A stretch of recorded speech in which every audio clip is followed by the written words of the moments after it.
नमस्कार. आज आपण बघणार आहोत फिनान्शियल पिरामिड. या पिरामिडमध्ये आपला बेस हा मजबूत करून एक एक टप्पा वर उंची गाठायची असते. या पिरामिडचा पहिला टप्पा म्हणजे हेल्थ इन्शुरन्स.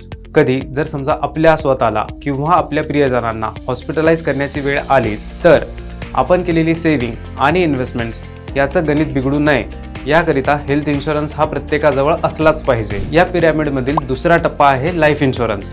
एखाद्या घरातील कर्ता व्यक्तीचे जर काही बरे वाईट झाले तर त्या कुटुंबातील इतर व्यक्तींना फिनान्शियल प्रॉब्लेम होऊ नये याकरिता लाईफ इन्शुरन्स हा असलाच पाहिजे. या पिरामिडचा तिसरा टप्पा आहे इमर्जन्सी फंड. जर कुठलीही अनपेक्षित घटना समोर आल्यास 3 ते 6 महिने पुरतील एवढे पैसे इझिली लिक्विडेट होईल अशा फंड्समध्ये असले पाहिजे. पिरामिडचा चौथा टप्पा आहे short to mid term goals. या टप्प्यात 3 ते 7 वर्ष या कालावधीमध्ये जे आपल्याला घर घ्यायचं असेल किंवा गाडी घ्यायची असेल यासाठी स्टेबल रिटर्न्स देणारे मॉडरेट फंड्स हे असले पाहिजे. पिरामिडचा पाचवा टप्पा यामध्ये येतात लॉंग टर्म गोल्स.